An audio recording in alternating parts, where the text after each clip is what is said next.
Welcome to Pure Hustle Podcast. I'm Mike.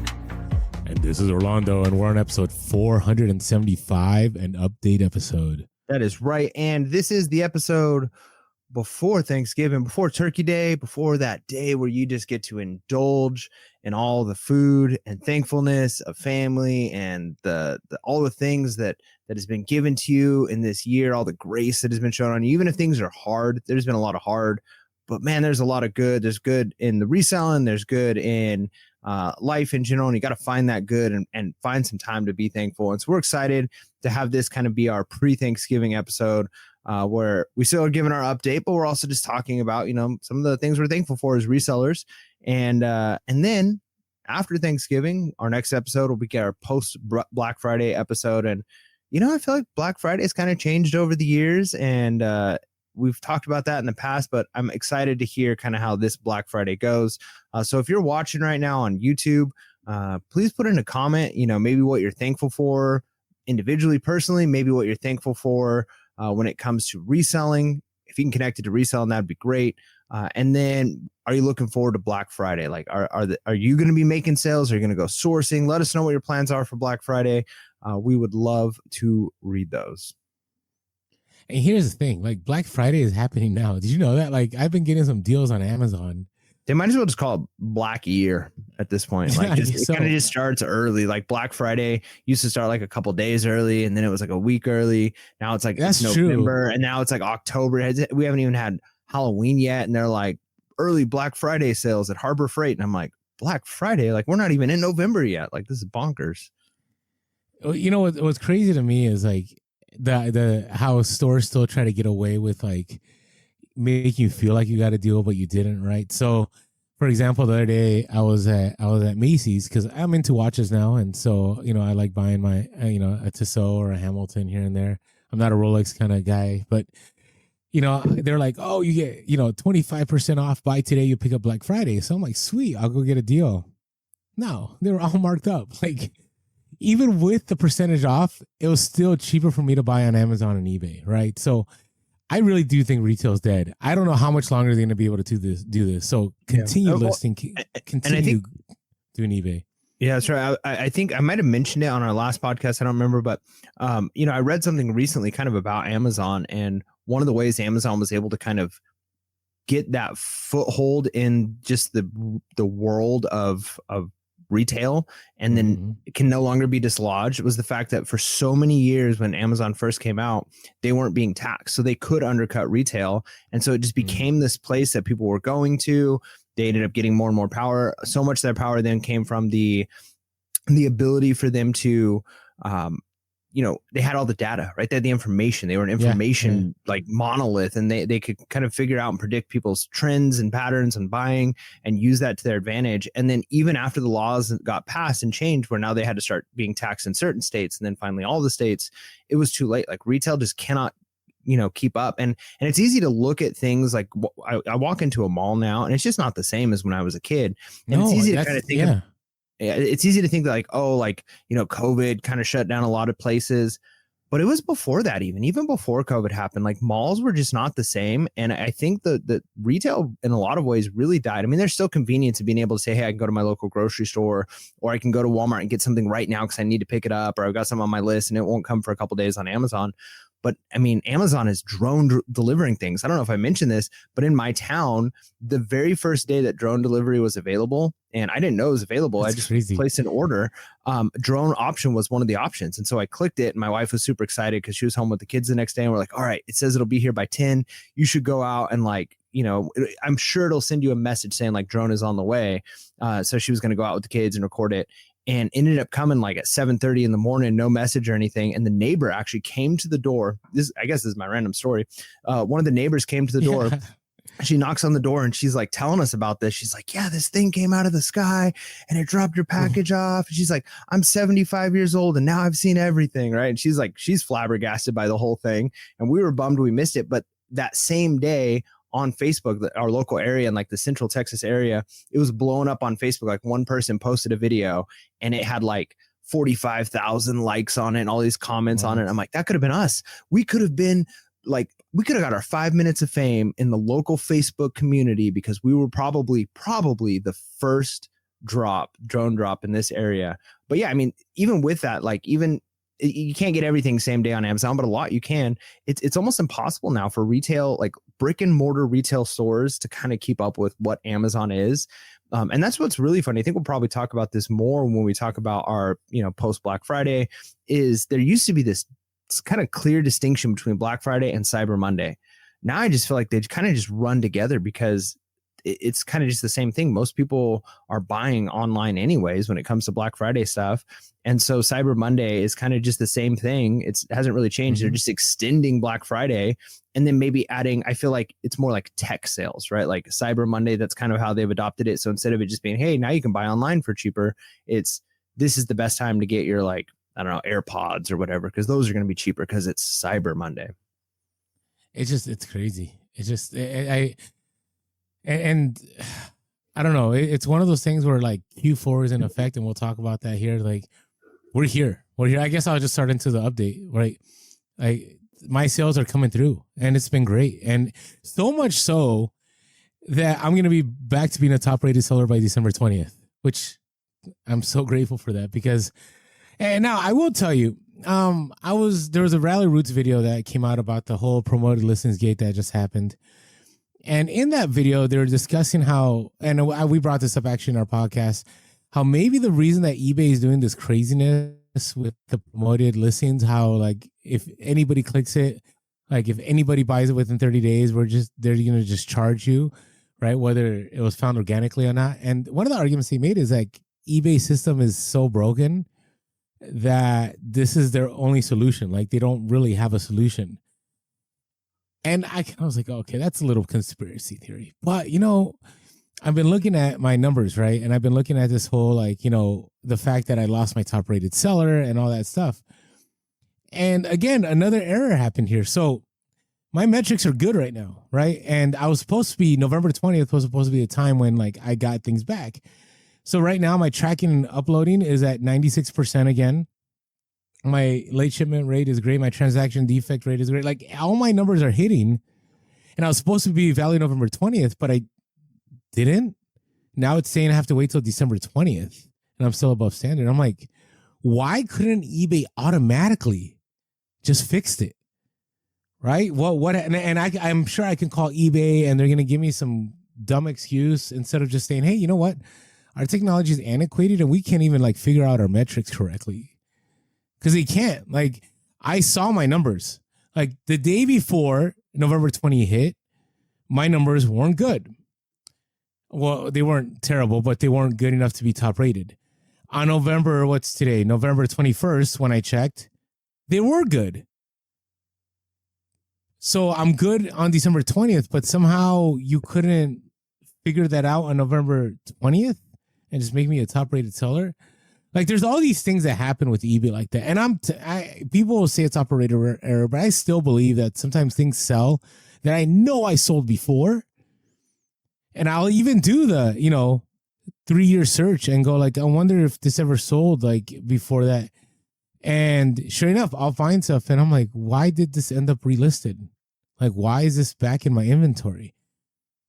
So, which is a good reason of when we say going through your inventory every couple of days or weeks just to even do the end and sell similar is a good way to keep on track of that, of like, hey, this shouldn't be there. Not that you have every item memorized, but it could potentially help some of those. Because yeah, if there is an eBay glitch and it's not user error, you could potentially catch those before it becomes something that's going to impact your metrics. Yeah, I just found it interesting because I was like, okay. At first I was like, oh, this is kind of conspiracy. But now I look at it and I'm like, no, I'm not sold that it's conspiracy. Like I think this is a very real thing. It's kind of scary that it's a real thing, but I do want to real quick before you continue, I want to, since you mentioned the fact that you mentioned Rally Roots and their video on this, and we talked about this a little bit in the past.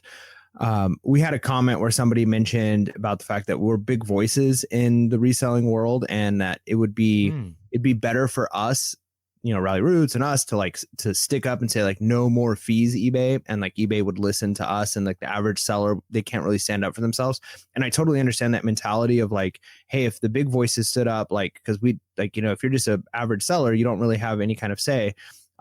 I want to say, first of all, thank you to that person for thinking we have that kind of reach with eBay and we have that kind of pull and audience. Really, we're such small fries. I mean, we appreciate our community, all the people who support PRSL Podcast.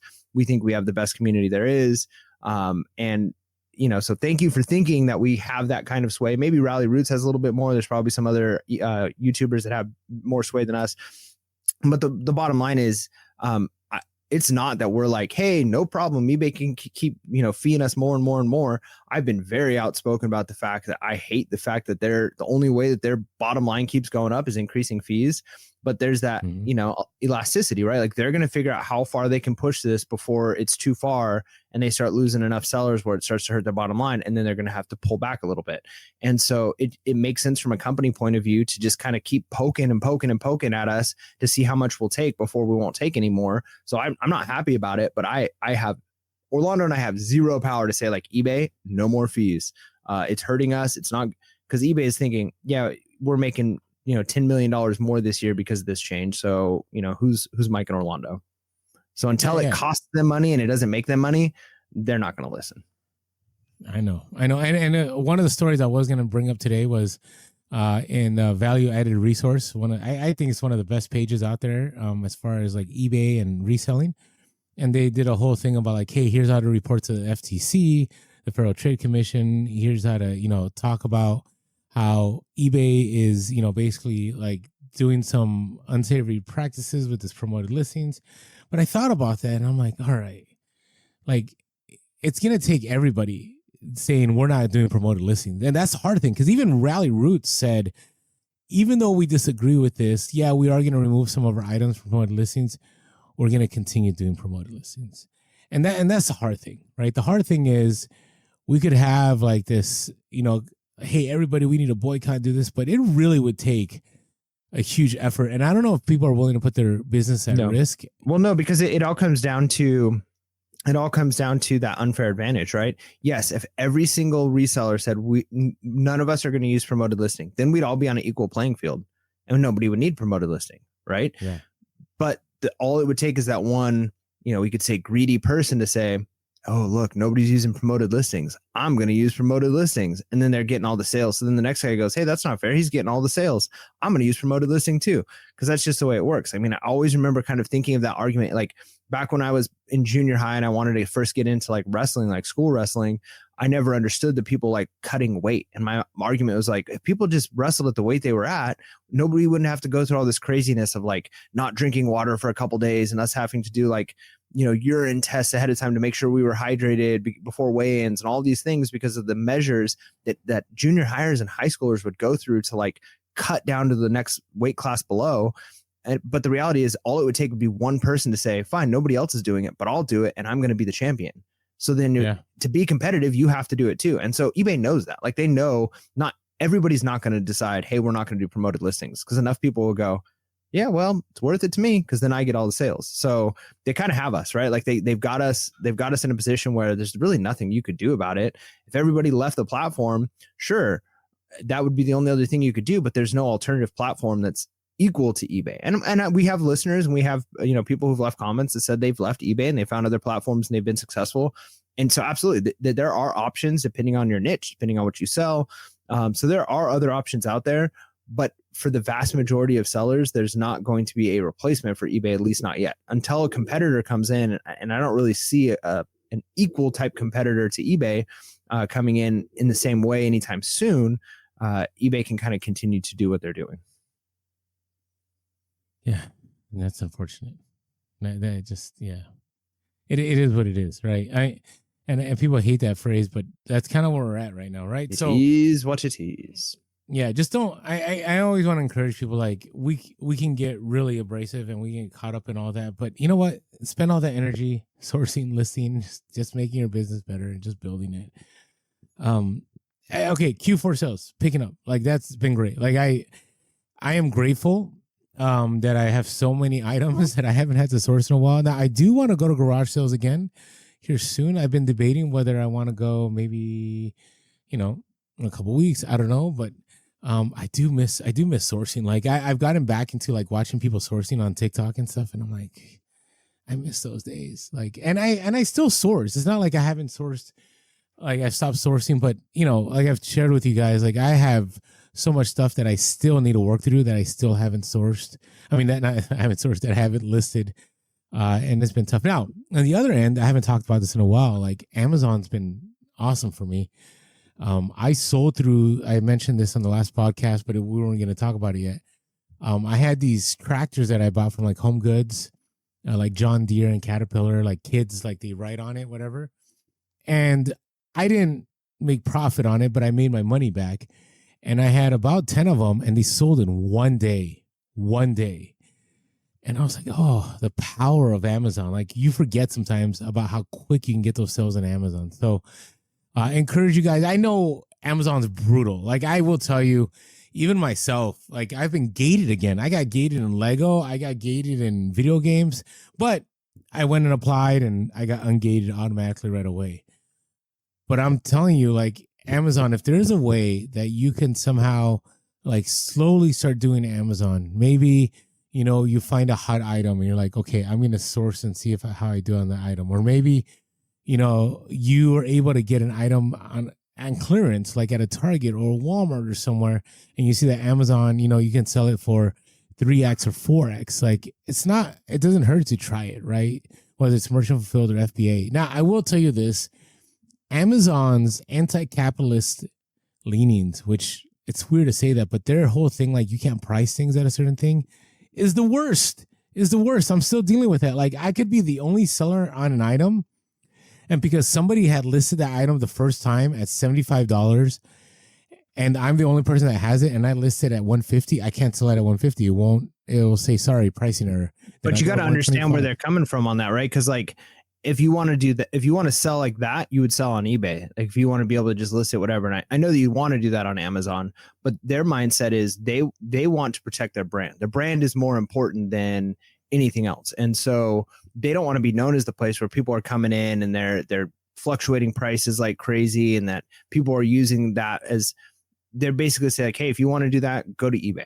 Right. And it makes sense for them. Like, and I understand like where you're saying like, oh, it's anti-capitalistic, but it's really not if you consider the fact that what do they care about? Well, they care about their brand more than, I mean, think about how brands are. I mean, this, you're an administrator at a school. How important is even just like logo and colors, right? Like those things matter. How much more does like reputation matter? And so they don't want to be known as that place where it's like, hey, because I've done that. Like I put a toy on a Amazon wish list for my kids, and like this is like for them for Christmas, right? And so I'd send it to their aunts and their uncles and grandma and grandpa and all of that. And then to come find out like, oh, grandma bought that off their list. And then grandma talks to me later about it. She's like, yeah, that was $150 for that, whatever dinosaur. And I was like, that was a $30 dinosaur. Like we would have never asked you to pay $150 for it, but she didn't know. And that listing was sold out. And some people were hiking the prices up. And so if Amazon becomes known as that place where it's like, I don't know, that would hurt their brand more than anything. And so I get where you're coming from as a seller saying, hey, I wish I personally could make more money on Amazon if they allowed me to do X, Y, and Z. But if Amazon got kind of known as this place that's like, yeah, it's kind of a shady place, they lost some of their, if they even lost 5-10% of their customer base over that, then it would ultimately hurt you in the long run. It's going to hurt them in the long run. And then, so you have other options. List your items on eBay if you want to be able to fluctuate prices like that. Yeah, I guess so. It never was a problem before. Like that stuff would sell. Like if it's something that somebody wanted, if it was something that somebody wanted, it would sell pretty quick. Like it never was an issue. Right. So I don't know. I mean, Amazon's losing money too, but you might be right. I'm not going to say you're right. You might be right, but it is what it is. It's a little bothersome to me. That's all I'm saying. Like it's like, why? Like let the free market dictate the price, right? If people don't want to buy it, they won't buy it. And then people have to drop their prices. But anyway, that's where I'm at. All right, Mike, what's going on with you? Enough about me. Not a ton. Honestly, I'm kind of missing out on some of these, maybe not the Black Friday sales because I could turn my store back on. But we've got the Thanksgiving holiday coming up, and I'm going to be out of town for a little while, so I had to kind of take my last orders over the last day or two, and then kind of put my store on hold here. Longer extended shipping and handling and all of that. So it's really going to put a hamper on some of my upcoming sales. But again, that's the nice thing, the flexibility of reselling. It's not my full-time gig. So I have more flexibility with that, where I could say, hey, I can kind of slow down my store a little bit here.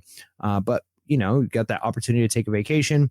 So that's a little bit of a bummer that I kind of had to slow down the store intentionally, not list a whole bunch of new things, because you get that initial boost, right? Like when you list new things, I feel like it's like injecting the your store with, I don't know, some kind of like superpower drug for like a day or two.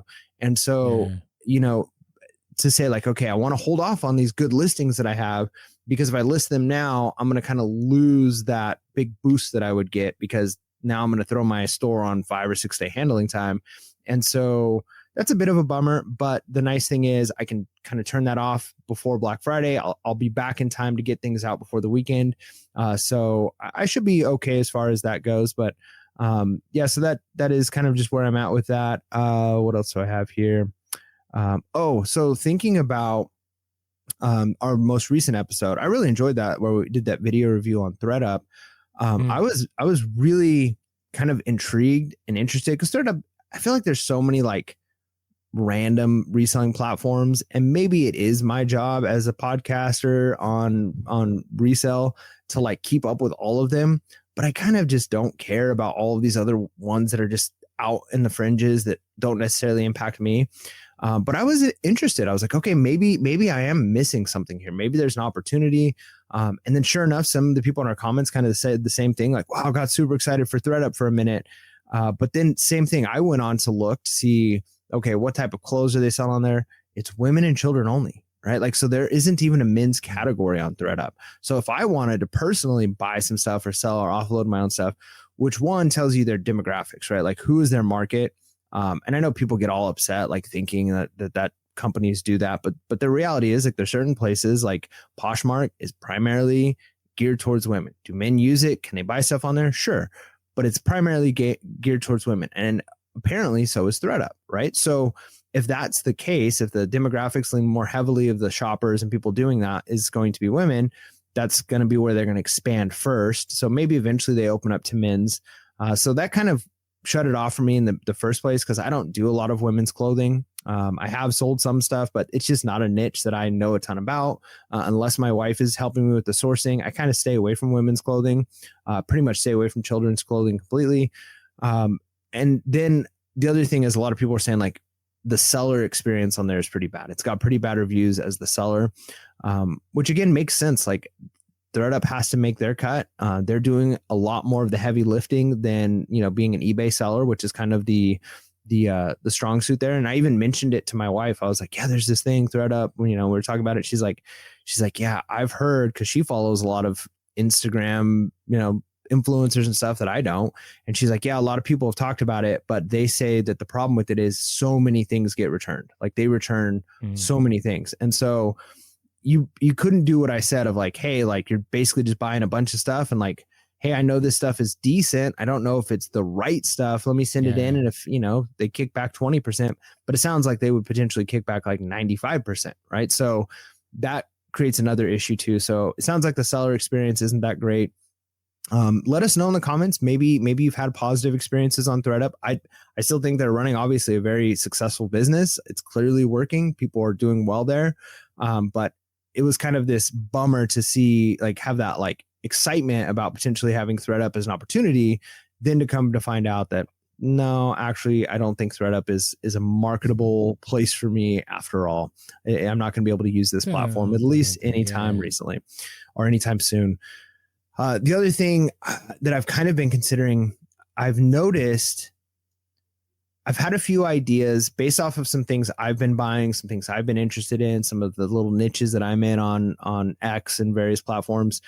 That there are a lot of people selling things that they're, either having made, more creative stuff, creating a store. And one of the ways that they're selling things is through Shopify or Shop. I haven't quite learned that. I think Shop is just the app that you can use to like buy certain items that people are selling on Shopify. But it's been a really actually nice experience as a buyer on Shop. Like, so there's 2 stores particularly that I'm buying from. And it's been really nice. Like, I can place my orders. It goes through really fast. It like sends me all the tracking information. Like, they take care of all of that. But each store, it's its own store. Like, it's not like eBay where you're like searching items. I think you could probably do that, but you kind of find like a store. So they're more niche down. And so there is that element of, you would have to create, if you wanted to use something like Shop or Shopify. I'm not 100% sure. Maybe I'm misspeaking on the Shopify, but for sure the Shop thing, you kind of have to create your brand, right? Like, so if you're like, hey, I'm the Pokemon card seller, or I'm the, used cigar box seller, whatever it is that you do, you kind of have to create your own following of people who are wanting to buy your stuff. Maybe you've got posts on Facebook, you got posts, but once you have that, man, it's a nice experience to be able to buy those listings. It takes care of it really easily. And so there's a few ideas I have. Drop shippers? No, well, it's not. I mean, you could potentially, I guess you could buy a bunch of stuff from Alibaba or Temu or whatever, and then put it in a store. But this is more like niche down, right? Like, if you were like, let's say you had, because I know you've sold a lot of Harley stuff, but like, let's say you had connections and you were consistently getting like a pallet's worth of Harley stuff, a lot of new Harley stuff every single month, and you were posting this stuff, you would do much better on something like that. And then with a social media following of like, you're the Harley guy, right? And this, you got a store name, whatever, and people are coming to you because, like I said, like, I'm already a repeat buyer on one store. I've shopped on 2, but one store like 3 times already, because they've got a great social media presence. It's so easy to buy from them. So even though ThreadUp was like this is definitely a no for me, I have a couple of business ideas that I think Shop might be a much more beneficial opportunity. So I'm kind of excited to see what 2026 leads if I end up following any of those business ideas. What about doing TikTok Shop? I see a lot of resellers that listen to us that we follow, like they do TikTok Shop. But there's actually some people that are like eBay influencers that do TikTok Shop. I don't know. I don't know a lot about it. I'd have to look that one up. I'm not on TikTok at all. That's one that I have no interest on TikTok. It's too much dopamine too fast for me. Like, I know myself. Like, I've had to switch over to X, more of like slower X, and some other platforms where it's like I can read. Like, there's still pictures and stuff occasionally, but like, I want to read through threads. I want to be able to think through things. If I'm just getting flashes of 5-second videos, it sucks me in way too fast. I know my personality. And so, yeah, TikTok's a no good for me. Even if I could make money on it, I'd probably still have a net negative effect on my life. So Gary Vee would like chastise. Gary Vee be like, wow, you're missing out. He actually has a video where he says, like, if you start doing like something online shopping, like, you could be making $1 million in 2 years, like some grandiose like promise. So I don't know, maybe it's not a promise, but he has said something like that before. Says the guy who says that what we do, garage selling, is the best way, right? So everything is the best way because that's kind of his grift, right? Well, he probably has an investment somewhere. That's my thoughts. Like, anyways. All right. Hey, moving on.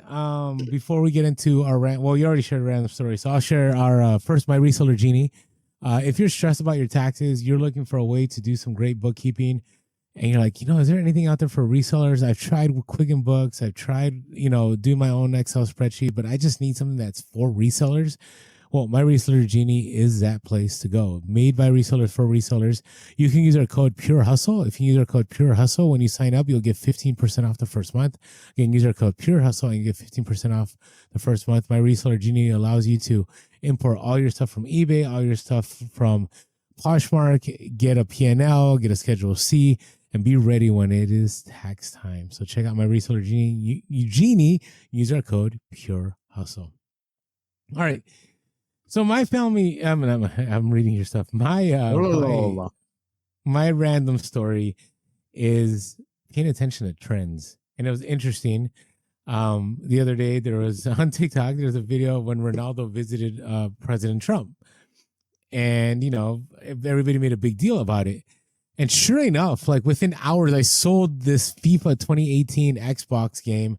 I had like 8 of them sealed that I paid like $1 for each of them. And I only had them up for $9. But unfortunately, I didn't have enough, so I had to cancel the sale. But all of them sold in one shot. All of them.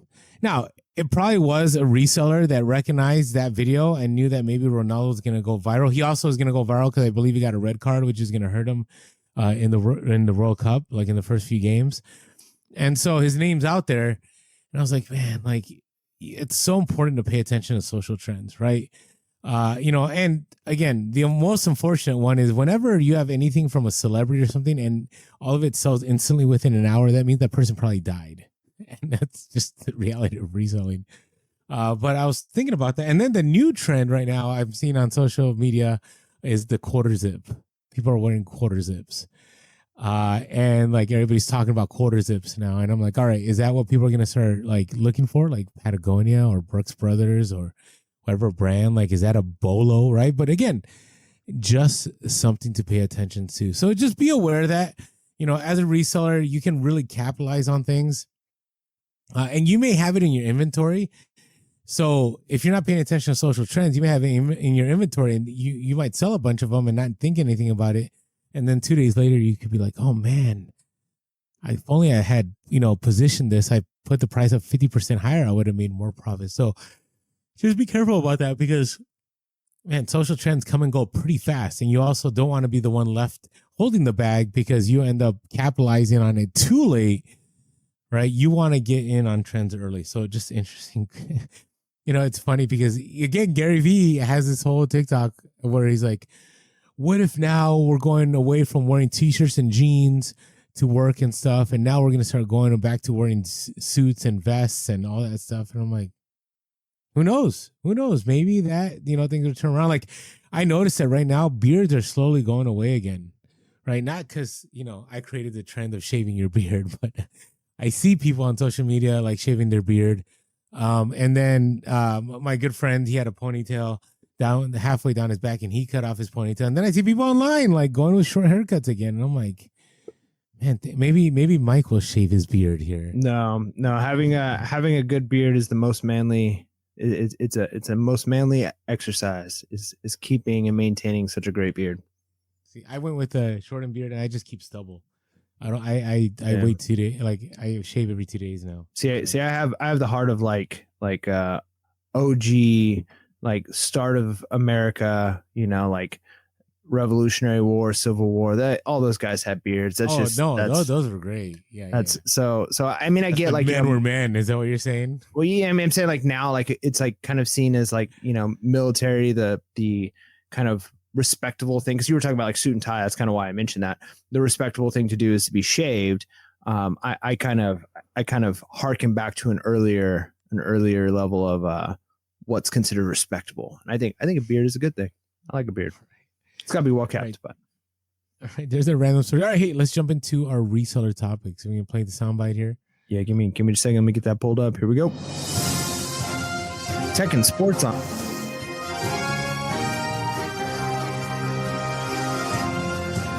And eBay and the circular economy.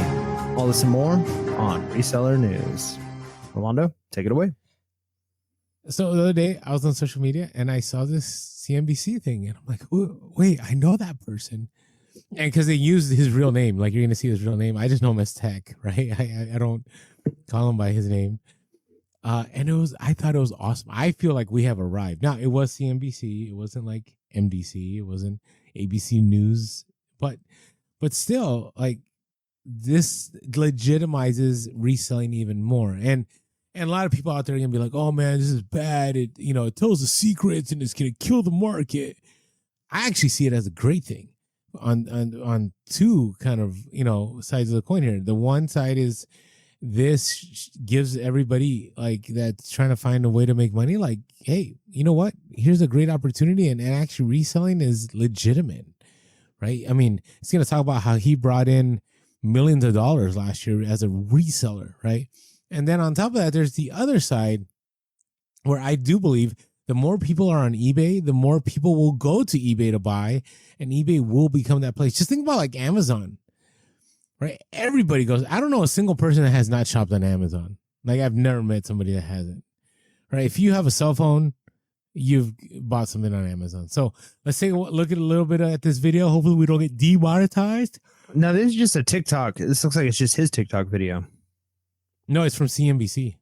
No, are you sure that's not what you posted? All right, let me Is that what put this up. Rick, I'm 41 years old. I'm from South Florida. Last year, I brought in $6.5 million selling pre-owned clothing. This is a vintage Abercrombie & Fitch. We paid $10 for this. Wait, okay. Probably easily $100 or more.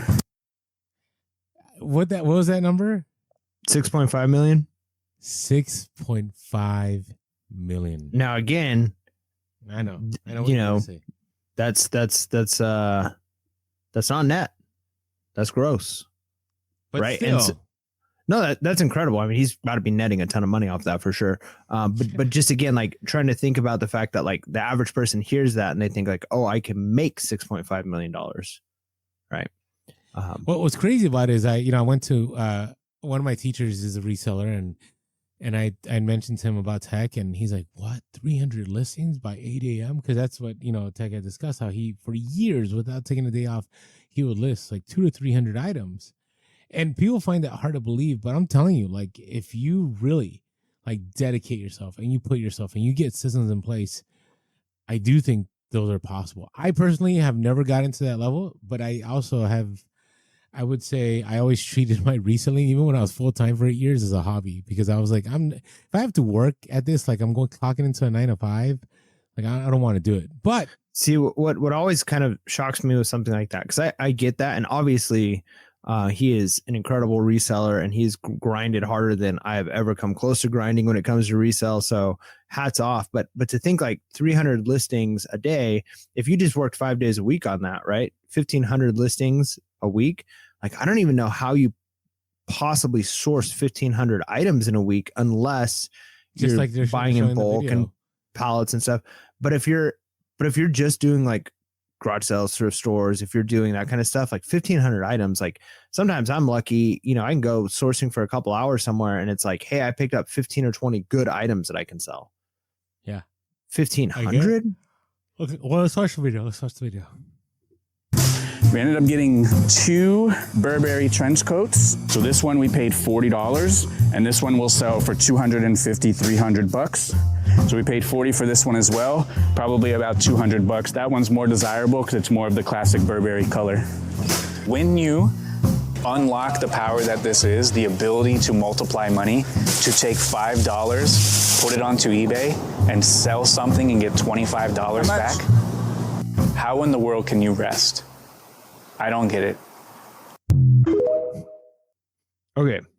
Yeah. So, I mean, great stuff there. Great advice. Good feedback. That kind of just seemed like a TikTok video. Was that just on like a CNBC website? CNBC's TikTok. No, it's CNBC's TikTok. Oh, I see. So that's definitely interesting, but it doesn't explain how do you source. I mean, even watching him do that, right? Like it looks like he's sourcing at like thrift stores or like a Ben's, or he was like, shopping underneath a freeway overpass or something. It was a flea market, man. Was it? Okay, but even still, yeah. That's where he sources a lot of his stuff. A week? That's bonkers. Like that just doesn't seem, because it's those finds are great. Like I don't want to take anything away from him because he's a much better reseller than I am. I admit that. I would say he's better than 99.9% of resellers that exist in the world right now. Yeah, I'm just trying to make the point. Like I'm not dogging Tekken because I think he's incredible. Like, so this is coming from a place of, I get where he's saying of like, once you realize like you can do this, like how can you rest? I struggle with, I mean, he has to have employees helping source. He's got to be sourcing bulk. I mean, I don't know enough about him to know, like, I'm sure maybe he talks about that and has that, but how do you maintain 300 listings a day? That's crazy. Maybe I got it. Maybe it was 230. I don't know, but it was even still 200. Think about 200, right? That's just insane. But I really enjoyed that report. Like it was good to see Tech out there. It was good him getting his recognition, because I don't think there's anyone that comes close to Tech. No one. Like, and he keeps killing it. And he also has that AI listing thing that he's offered to people. And he has his, he also has a Patreon like we do, but he could support us first. And we have people that actually support us and are on Tech's Patreon, so it's all good. But to me, it's motivating. Like, I was talking to somebody today, and they were worried about their job, and they were concerned because they're like, hey, Orlando, it's not like you, or like, hey, if things ever go south, you can always lean back and go back to eBay full time. And I agree with them. Now, I don't plan on doing that anytime soon. I love what I do. There's nothing else I'd rather do right now, or I would think for the rest of my life. Like, I love being back into education and administration. But, you know, it is kind of nice that I've been able to help pay my son's college, you know, take care of a few things there. I don't really stress about going out to eat because, you know, I got that eBay revenue coming in to take care of that. Right. And so it's been kind of nice. And so I encourage people, like, if you're listening to this and you're just listening, but you've never started reselling, just get out there, just start sourcing, get listing. You will feel so much better knowing that you have another opportunity of income in case anything were ever happen to you. All right. So, all right. Let's go to our next topic. We're going to talk here about the eBay watch list. So eBay comes out with this watch list every year. And it's basically like, hey, here's some things to look at. Here's some trends. And I thought this was interesting. I don't know if you know, but like what's hot right now on social media as far as like brand names is Coach. Isn't that crazy? Coach. Like Gen Z, I guess, loves Coach purses, Coach gear. And I thought all it takes is one or two hip hop artists or influencers or whoever, you know, to have them in their videos or to wear them or talk about them, and then it blows up for sure. But I thought it was interesting because, you know, I will tell people, do not do luxury unless you can authenticate things, because you're gonna get hit with a lot of fake stuff, right? So I was looking at the competition here. Like Louis Vuitton has 5.2, according to this report. This is the eBay watch list report. There's 5.2 million Louis Vuitton listing, 3.9 Gucci million, 3.2 million Prada, 1.8 million Burberry, 1.7 million Armani, 1.2 million Dior. Okay, that's hard, right?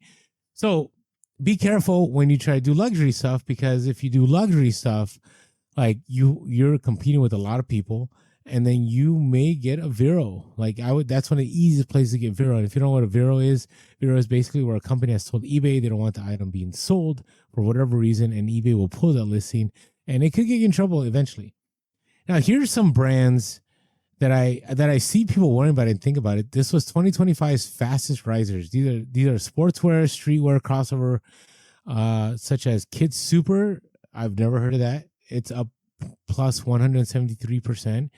Fear of God, I've seen. Fear of God, 125%. I've seen that brand. I've seen Gen Z wear it. I've seen people, Gen X wearing it too. And then there's like Longchamp, Cactus Plant Flea Market. Birkenstock's the only one I actually like had ever seen. There's Miu plus 32%. But these are growing brands, right? So these are just, keep an eye out for these brands. And then they did another part of the research, a part of the report where they're talking about the rising resale value. And I don't know these brands. These are all luxury brands, right? But it's interesting. You know, Coach, they get 92 searches per minute on eBay for Coach. Right? So remember, didn't you guys go to the outlet store one time and like buy Coach purses? Or am I thinking of somebody else? Yeah, no, for sure we have. I mean, not necessarily for resale. I mean, I think maybe we sold one or two like that. But there was a Coach outlet by where we used to live, and so I've gotten my wife a few things from there, or Christmas presents for family members. Okay. And here I thought it was interesting. Like, these are the most wanted sneakers. What do you think that is? Give me a brand. Nike. Okay, Nike is one of them. Nike Shocks. Remember Nike Shocks? Like, people like those, right? And then New Balance is another one, which I know New Balance was up on the rise, but I remember sourcing New Balance years ago, and it was like, no one wants New Balance. I won't even wear New Balance because I feel like, you know, I'm trying to stay youthful, and I feel like New Balance is the ultimate dad shoes, but it's not. Like, all kinds of people wear a New Balance. And it was interesting. It had here reports on like what people want as far as vintage, but there were no brands. It was more like styles, like T-length skirts are up by 90%, and puff sleeves are up by 15%. I was like, okay, interesting. So, but check it out, because, you know, I find right now that the people that are able to find stuff, regardless of brand, are killing it. Like I have a couple friends here. They own a shop down in downtown San Francisco. They also sell on Depop. and they actually don't look at brands. Like they look at what's trending and they do well on it. Here's the interesting one. Suede bomber jackets. Remember those suede bomber jackets? Like that weird, like it's Yeah. leather, but it's kind of like it's suede leather. Uh-huh. Up 74%. Up 74%. So keep an eye out on those because you never know what people are wanting to buy. So I thought that was interesting. All right, moving on here. CNN did a write up, and I thought this. We're gonna end our news topics here, reseller news, with the CNN report. And you know, we do give eBay a hard time because I think eBay deserves it. But I found this report from CNN was pretty encouraging. I think I found it encouraging because again, it's telling me that eBay is doing what it can. I think Jamie Ione, I think he's done a great job since he's been the CEO. And the name of this article is "How 30-Year-Old eBay is Making a Comeback Thanks to AI." And there are some things here I found was interesting. It had mentioned how COVID-19 created a lot of accidental entrepreneurs. Do you agree with that? Do you think it created accidental entrepreneurs? Say that one more time. That COVID-19 created accidental entrepreneurs. Yeah, I mean, I get that sentiment. Essentially, that I don't know if it created accidental entrepreneurs as much as maybe it did both. Like I could see it creating accidental, like people realize like, hey, I could do something, and like they got smart and capitalized. But I think more than anything, it necessitated people to become entrepreneurs, right? Like it required a lot of people to say like, I don't have a job, I'm at home, I need to find ways to like pay the bills. What am I going to do? So I think it like out of necessity, some people became entrepreneurs. I think some, accidentally kind of fell into it. Like, hey, like this, I got some stimulus money. What am I going to do? I think COVID kind of did the same thing with creating accidental, what are they called? Cryptocurrency experts, right? Like, because all of a sudden people they got money, they don't know what to do. It's like, hey, I'm going to start figuring this stuff out, and they made millions, right? So yeah, I get that sentiment. So I would say, and again, I want to remind everyone, like that was, I would say, the golden era of reselling. I don't know if we'll ever have an era. That was like, you could find whatever you wanted and list it, and it would sell, no matter what it was. I'm being, over the top on it, but it was a crazy, crazy time. I'll never forget. It was going to be the end of the world, and I just started listing away, and man, the sales came through, and that's what they mentioned. That a lot of people found that out, but it was great. The article talks about eBay's magical listing, and then what I liked here is it talked about eBay also unveiled an AI assistant for the United States and UK sellers in August that can respond to common questions from buyers, such as where an item can be shipped to, based on information in the product's description. And what I like about that, it is true. Like the AI helper, like in the messages, has been great. It really has. I mean, it makes things so much easier. It's nice that I can get offers in there.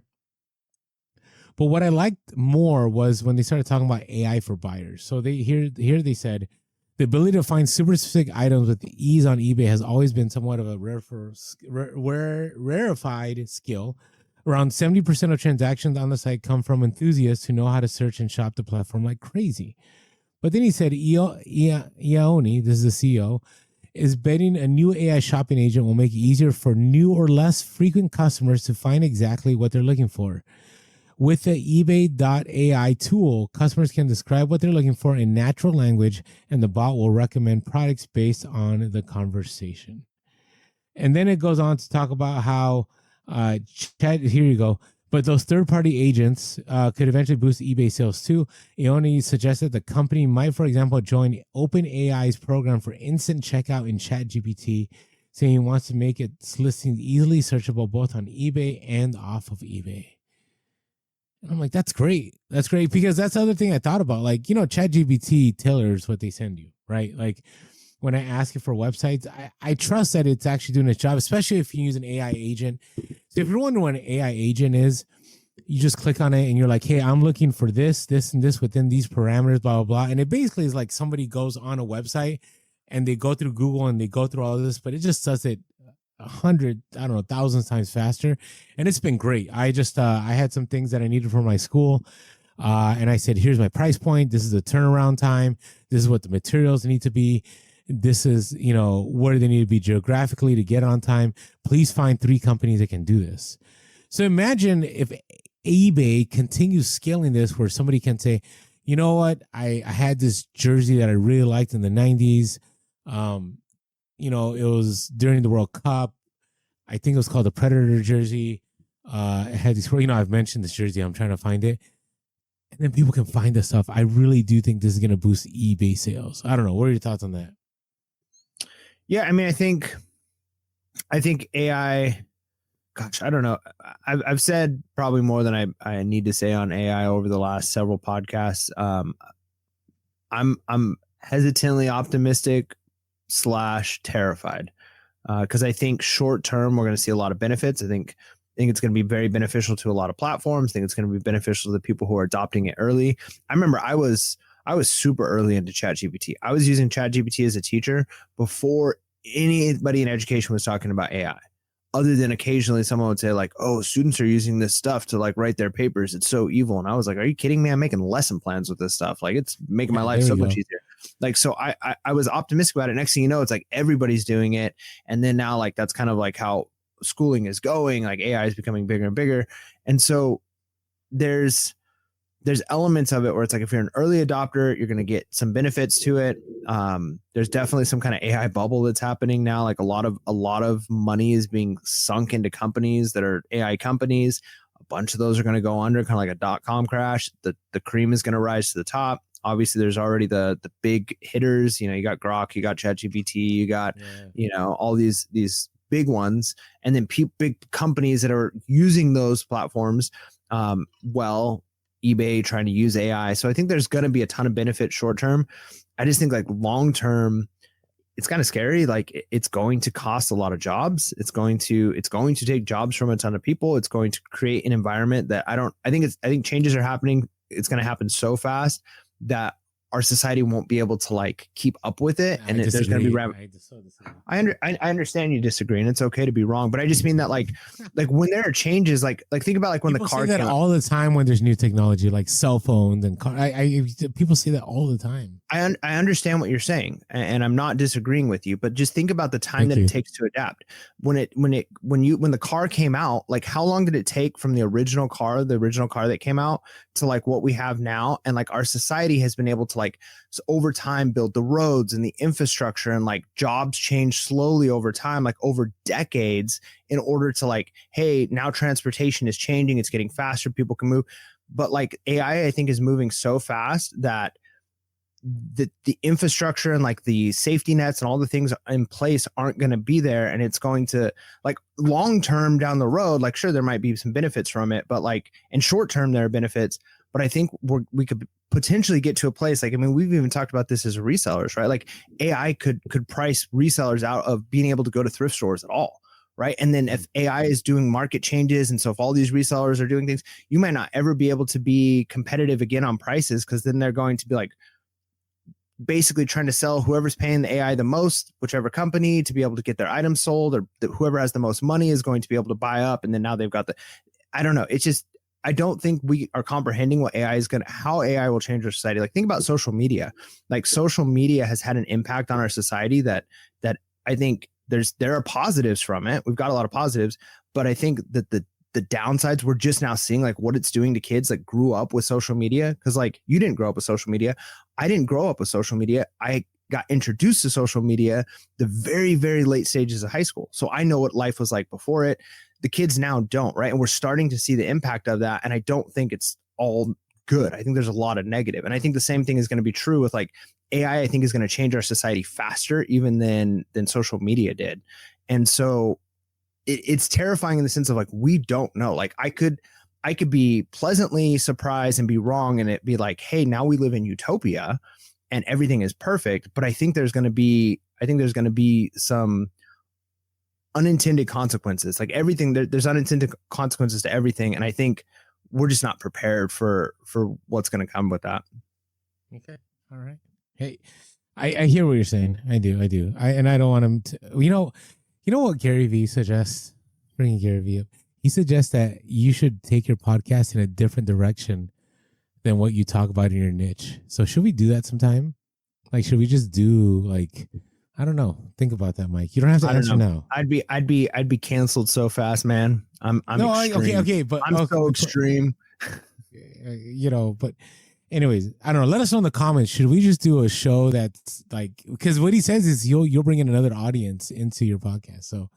So would it be the demise of Pure Hustle Podcast, or would it be the growth of Pure Hustle Podcast? Just wondering out there. All right, so that is our reseller topics. Our goal all the time is not to keep you up to date, but to discuss these reseller topics that are taking place. Let's move on to our bolos real quick. Bolo.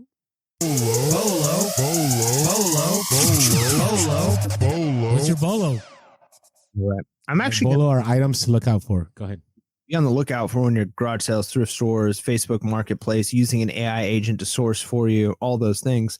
I'm actually going to read one from our Discord here. Oh, really? We have people in our Discord, and I've noticed, just to give a shout out, Endlessly Curious. I know we've interacted several times on the podcast here, but Endlessly Curious has been killing it in the Discord with bolos, and so I want to share one of these that I thought was extremely useful, but so niche that I don't think I'm killing any market here with this. But Endlessly Curious in our Discord said, treadmill parts are money, especially the internal parts. The motors usually go for at least 100, and the DC motor control motherboards go for hundreds.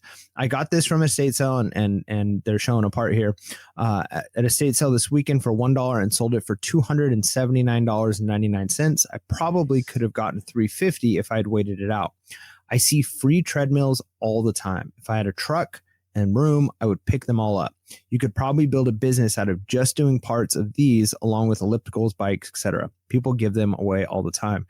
And I wanted to bring up this bolo because I want to keep emphasizing the fact that, like, it's good to niche down, but it's also good to realize that there are so many options out there. Like, if you're kind of like the everything store and you're like, well, I don't know, like, what I'm going to do. It's like, you know what? You could be I sell parts to treadmills, used treadmills that I pick up for free, and I've got a ton of them, and I've just learned which brands, and like I tear them apart, and I've got my whole business going off of just this. And that's just one idea, and we've talked about hundreds of them on the podcast up to this point. But just to think, like, there are so many opportunities out there. There's so many ways you can make money. And maybe the next time you see a treadmill, you might look up not what the treadmill sells for, but what about the parts? Because even if it's used, even if it's got scratches and it's dented and it's got like sweat stains on it, that doesn't mean that the motherboard is bad. So you can definitely, I just think of the labor, just so much labor. There is, but if you consider, like, if you know what you're doing, if you could pick 2 of these up in a day, and it takes you, an hour to tear one apart and get 15 listings, right? Because maybe you're like, hey, I've got this pulley, I've got this motherboard, I've got this remote, I've got, like, you get 15 listings out of an hour of tearing it apart. You throw the rest away. You got this listing, you put it in a small box of all the components, and that's not a bad way of doing it, right? Like, if you did 2 of those in a day, 30 listings off of, by the time you drive, pick it up, tear it apart, throw it away, maybe 5 hours. And if you're making off a couple of those items $200, you make $50 on another, $75 on another, like, that's a sweet haul. Yeah. No, I get that. So it just okay. So mine is people are maybe not gonna be happy with me sharing, but this is a big bolo for me right now around this time. So replacement parts for Christmas decorations. And I've mentioned this before. So maybe somebody bought a Costco nativity, and like my son one year kidnapped a sheep from their nativity scene. And that person that my son, took that sheep from is probably looking for a replacement sheep for their nativity scene. And where are they going to go? They're going to go on eBay, right? Or maybe somebody takes baby Jesus or the shepherds or somebody. Right. Nativity thing, like, you can go to a thrift store and buy a whole like Costco nativity for like $10, and then you could sell each of them for like $15 to $20, and you could like make $200 on the nativity scene depending on how many pieces. Or like sometimes there's the Lionel trains, like the Polar Express one. Like I picked that one up a lot. I pick up other trains, and instead of selling it as a unit, I break it up into different, I just individually sell each parts, and I just put replacement on eBay, and they sell well. So keep an eye out for that. I'm not worried about sharing this because, one, how many people are going to go out there and source this, and two, people are buying this stuff all the time. So keep an eye out there. Now, be aware, there are some train sets that aren't worth that much that you're like, oh, this is a great deal. And then you might just sit on that for a long time. So be careful with that. All right. Hey, before we move on, I can't believe we waited to the end to talk about this, but if you ever are like, hey, you guys talk about the Discord, how do you guys keep having free episodes? It's because of all of our supporters on Patreon. So if you want to be part of the Discord, you want to say, hey, I want to support Pure as a Podcast, all you have to do is go to patreon.com/Pure as a Podcast or go to the link below. And for $5.55 a month, you get to support Pure as a Podcast. Obviously, this Patreon isn't about us making money because we would have announced that within the first 2 minutes of podcast instead of an hour into it. Or maybe Orlando's just really poor at marketing. But in the end, if you want to help us out, $5.55 a month, that gives you the ability to join our Discord that's filled with all kinds of resellers, veteran, brand new, Amazon, eBay, Depop, Poshmark, you name it. You will make that money back so fast, whether with the knowledge that you gained, the bows that you gained. Definitely worth $5.55 a month. So check us out. And we are social media on all, we are Pure as a Podcast on all social media, and we are Pure as a Cast on X. And as always, you can leave us an email at pureasapodcast@gmail.com. And last of all, if you haven't come over, please hit that subscribe button, smash that like button, click that bell notification, and leave us an iTunes review. All right, Mike, before we close things out, what are you looking forward to here?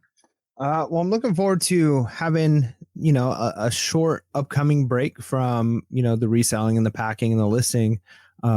With that in mind, knowing that when I get back, especially Christmas break, man, one of the benefits being a teacher is all the time off that I get. And with Christmas break, I'm going nowhere. I'm staying home, which means I'm going to be able to list. I'm going to be able to source. I'm going to be able to really get things going and end the year 2025 with a bang, going to 2026 strong. So I'm excited for that. But that knowing that I've got that coming up allows me to kind of take this week and say, you know what? It's okay if I lose 3 to 4 days of sales because I'm on vacation and I'm going to enjoy this time knowing that, man, things are going to go crazy Christmas time. What about you? What are you looking forward to? Getting back into just listing again. I mean, my eBay sale, it's been great. It's really been great. I have it good where I'm at right now. Like I thought I had a good situation in San Diego, but as far as shipping, like it's really easy for me. I have a FedEx FedEx ground goes out if I get it to them before 8 p.m. and it's only like it's only a few minutes from my house, right? The post office is still the same one, like it doesn't matter, it's 5 p.m. but 8 p.m. is great. So I'm looking forward to like during Q4 like just shipping things off on FedEx because it's there and I can make it quick. And the thing is, it's right by the airport, so even if it's ground, not saying that it gets on a plane because it's ground, but it's at a hub, so it ends up shipping out faster. And so I've been shipping a lot of stuff on FedEx. Actually, I've mentioned this to FedEx, one rate pack or like 2-day, whatever. Like it's cheaper than the post office. So I'm looking forward to taking advantage of that. And then I'm going to try to do a little bit of Amazon during this Q4. I'm going to get back into it. And I do find that bolo that, that can kill it. Like I don't know if I'll be able to travel up and down the coast and into Arizona and all these and fly out, but I would love to have a little adventure over the Q4 and make a little bit of dough here and there. So that's what I'm looking forward to. All right, everyone. Thanks for tuning in. Hey, hope everyone has a great Thanksgiving. And look forward to catching you all on Black Friday. Is it after Black Friday or on Black Friday that we're going? After Black Friday. Okay, after Black Friday. We'll catch you guys. Yeah, we're not gonna drop an episode on Black Friday. Come on, people are out there. They're doing their business. That is true. All right, man. With that being said, make sure to be real, be relevant, and be reselling. Gobble gobble. From garage sales to thrift store aisles, we hunt for treasure, stacking them in piles. Hustling hard, making deals all day, flipping finds, turning profit our way. You hustle